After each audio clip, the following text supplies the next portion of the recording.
Lookism chapter 585। इसके details और theories मैं बता तो दूं, लेकिन भाई कोई पहले मेरा कंफ्यूजन तो दूर करो। पहले जेम्स ने कीटे को 4 फोटो दिखाई और उन लोगों की सुपारी दी कि भाई टाइम रहते इनको टपका देना, एंड नो डाउट कीटे ने टपकाया, लेकिन कुछ और। फिर उसी पिछले वाले चैप्टर में हमें बताया गया कि किंग ऑफ जियोलाडो यहाँ आने के लिए निकल पड़ा है, जो प्रोबेबली कीटे किम की अलायंस को ज्वाइन करेगा, क्योंकि जेम्स ली ने उस पर फेवर किया था उसके पास्ट में। एंड लकीली इस वाले लेटेस्ट चैप्टर के अंदर हमें उसकी चमकीली शक्ल दिख गई। एंड कीटे किम के कोठे के अंदर मूतने के बाद वो उससे पूछता है कि बताइए सर जी, आप किसको पहले टपकाना चाहते हैं, पूरी स्क्वाड को निपटाना है या फिर सोलो? एंड तभी हमें ऐसा दिखाया जाता है कि कीटे किम ने उसके सामने वही 4 फोटोज रखे हैं जिनकी सुपारी उसको जेम्स ली ने दी है। लेकिन वेट अ मिनट, जब इनको ऐसे वाया ही काम करवाना था तो कीटे किम की जरूरत ही क्यों पड़ी बे? ये क्या यहाँ पर सिर्फ बिस्तर गर्म करके कबड्डी खेलने आया है क्या? अगर पैसे देकर यही काम करवाना था तो James Lee direct king of जियोलाडो को ही क्यों नहीं पकड़ा?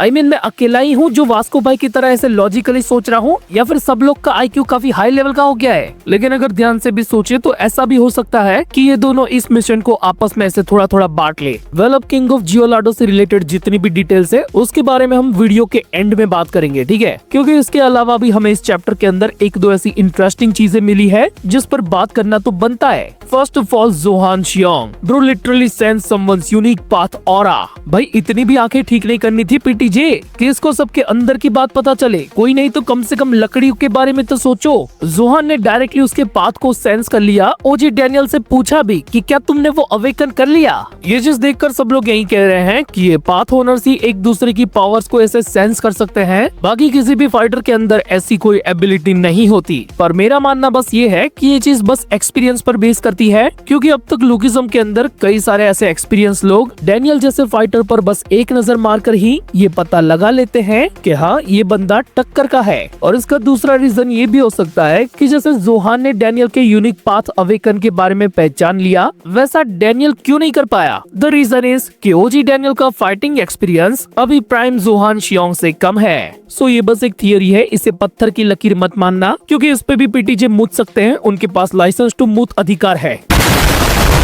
रही बात जोहान की कि वो अलाइड में आएगा या फिर नहीं, तो उसकी चिंता मत करो, वो बिग वॉर के अंदर ऑलरेडी इन्वॉल्व हो चुका है। इसने डायरेक्टली अंडरवर्ल्ड बोले तो कीटे के अलायंस वालों को मुंह पे ही धमकी दे डाली। तो क्या आप लोगों को लगता है कि ऐसा करके ये इंसान एक सुखी जिंदगी जी पाएगा? बिल्कुल नहीं। एंड ऊपर से भाई कुत्तों के तो और भी बुरे दिन चल रहे लुकिज्म में।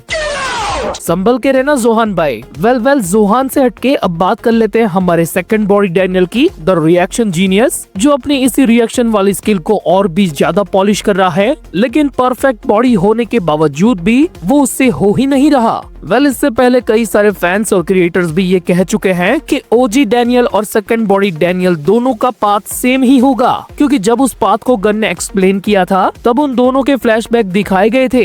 अब ये एक तरह की प्रिडिक्शन ही थी, तो हम इसे 100% ऐसे श्योर नहीं कह सकते कि ये बात आगे जाके सच हो, लेकिन हम पॉसिबिलिटीज निकाल सकते हैं, जो कि मेरे पास 2 है। नंबर 1 कि दोनों डैनियल्स का पाथ सेम है, लेकिन सेकंड बॉडी को वो अभी तक इसीलिए नहीं मिला क्योंकि वो बॉडी अभी तक अपनी उस लिमिट को रीच नहीं की। जब कोई उसे उतना धोएगा कि वो नियरली डेथ तक आ जाए, तब जाकर किसी का यूनिक पाथ अवेकन होता है। और दूसरी पॉसिबिलिटी ये है कि या तो उसका यूनिक पाथ बिल्कुल डिफरेंट है अपनी ओजी बॉडी से, या फिर डैनियल की उस बॉडी के पास यूनिक पाथ ना होकर कोई और अनयूजुअल पावर है जो उस सेकंड बॉडी के रियल ओनर की हो सकती है, क्योंकि डैनियल की तो सिर्फ कॉन्शियसनेस है उस बॉडी के अंदर, एंड वो ओजी डैनियल की ही ओजी कॉन्शियसनेस है, जिसने बचपन से अपनी पिटाई झेली है और बुली हुआ है, और तब से वो देख पाता था अपनी तरफ आते हुए अटैक को। तो इसके बाद चलो अब बारी आती है वर्कर्स की, जो कतई खत्म हो चुके, बर्बाद हो चुके, छिनाला निकल चुका है, लेकिन इतना गिरने के बाद भी टंगड़ी ऊपर है। भाई डेरियस को ले लिया इन लोगों ने अपने अंदर। यूजीन मेरे बेटे क्या करना चाहता है तू? तेरे प्रॉफिट के चक्कर में मैंडियोक के बुरे दिन आ जाएंगे, या फिर शायद आ चुके हैं। वेल डैनियल पार्क की डिस्ट्रक्शन के बाद वर्कर्स वापस से उठने की कोशिश तो कर रहे हैं, लेकिन काफी सस्ते तरीके से। मैं मानता हूँ कि यूजीन एक अच्छा स्ट्रेटेजिस्ट या फिर मास्टरमाइंड है, लेकिन जिन जिनजेंग का हरामीपना उससे कहीं ज्यादा है। आई होप के फ्यूचर में होने वाली इन चीजों के लिए यूजिन ने पहले से ही कोई काउंटर प्लान बना के तैयार रखा हो, क्योंकि अगर जिनजेंग को मौका मिला कीटे किम के अंडर में काम करने का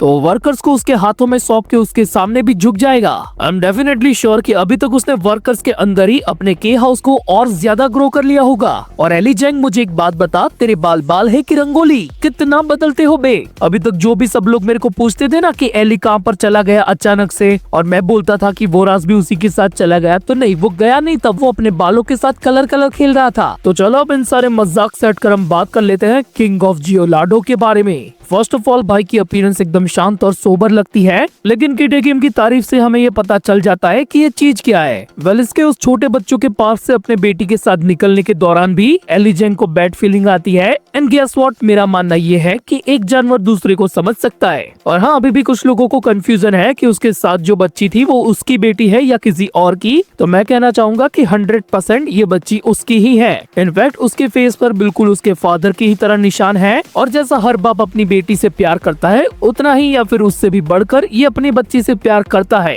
इनफैक्ट उसकी चेस्ट पर हम उसकी बच्ची के पैरों के निशान भी देख सकते हैं, जो उसकी डॉटर की ग्रोथ को रिप्रेजेंट करते हैं। उसने अपनी डॉटर के पैदा होने से लेकर अब तक की ग्रोथ तक के पैरों के निशान वाले टैटू बनवाए हैं, और अपने इनरवेयर के ऊपर शोल्डर चेस्ट हार्नेस पहना है, जिसमें एक पुश्तैनी नुकीला चाकू है। और ये खासकर असासिन लोग रखते हैं, जिनको किसी भी पॉइंट पर अचानक से फाइट करनी पड़ सकती हो। अब ये जो उसका नाइफ है वो भी उतना ही ज्यादा खास है, क्योंकि उस पर बना है एंशिएंट आर्ट ड्रैगन, जो चाइनीज, जापानीज और कोरियन कल्चर में कॉमन है, जो सिंबलाइज करता है पावर, स्ट्रेंथ और गुड फॉर्च्यून को, यानी कि सुनहरा भविष्य। अब आगे इसके साथ क्या होगा ये तो कई लोग पहले से जान चुके हैं कि ये भी जेम्स ली की किसी माइंड गेम का विक्टिम होगा, और अपनी इस बच्ची को प्रोटेक्ट करने के लिए इसको ये सारी चीजें करनी पड़ रही होगी। एंड चैप्टर के एंड में उसकी और कीटे किम की कन्वर्जेशन के दौरान जब उसने ये कहा कि मैं प्रेसिडेंट को नहीं मार सकता, वो बात मुझे अभी तक समझ में नहीं आई। सो अगर किसी के पास उसके इस डायलॉग का एक्सप्लेनेशन है तो अपनी प्रेडिक्शन के साथ सही तरीके से कमेंट्स में बता दो, ताकि हमको भी तो पता चले कि ऐसी कौन सी चीज है जो हम सोच भी नहीं सकते, लेकिन आधे ठाकुर का गाना बजा जरूर सकते हैं।